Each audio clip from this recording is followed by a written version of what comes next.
नाशिकमध्ये सततच्या पावसामुळे गोदावरी नदीच्या रामकुंड परिसरात पाण्याच्या पातळीत वाढ झाली आहे। एक आठवडा होत आला तरी देखील गोदावरीच्या पाण्याची पातळी तशीच आहे।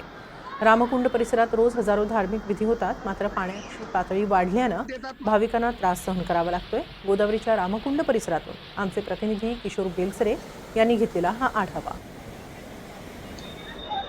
वर्षभर कोरडी ठाक असणारी गोदावरीची आपण आताची परिस्थिती पाहू शकतो। गेल्या एक आठवड्यापासून या ठिकाणी गोदावरीच्या पाण्याला पूर परिस्थिती आहे आणि हे आपण रामकुंड परिसरात आहोत, ज्या ठिकाणी लाखो लोक या ठिकाणी यात्रेकरू येतात, भाविक येतात, पूजा विधी करतात।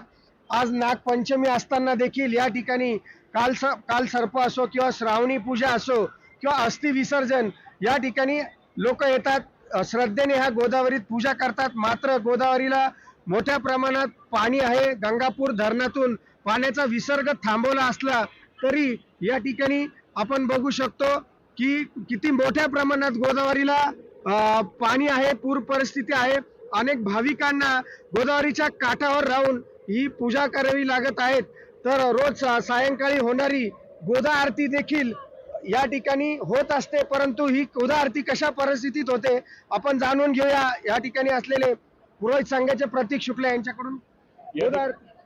या ठिकाणी आपली पारंपरिक प्राचीन गोदावरी आरती त्रिवेणी संगम जो आहे अरुणा वरुणा गोदावरी या ठिकाणी होत असते, पण गेल्या 5-6 दिवसापासून पूर सदृश परिस्थिती असल्यामुळे मूळ स्थान जे आहे त्रिवेणी संगमावरती आरती करता येत नाही। तर आपण जो किनारा आहे त्या ठिकाणी आपण अव्याहतपणे अखंडितपणे पूर परिस्थितीला मात करून पण या ठिकाणी सर्वजण पुरोहित संघाकडून ही आरतीची परंपरा कायम ठेवलेली आहे। पुरोहित संघाने पूर पाणी असताना देखील त्या ठिकाणी ही सेवा कायम ठेवलेली आहे गोदेची। भाविकांना देखील प्रशासन सतर्कतेचे आदेश देत आहेत, मात्र भाविक या पुराच्या पाण्यात बऱ्याचशा ठिकाणी आंघोळ करण्याचा प्रयत्न करतात। किशोर बेलसरे, कॅमेरामन अमर सोळंकीसह NDTV मराठी, नाशिक।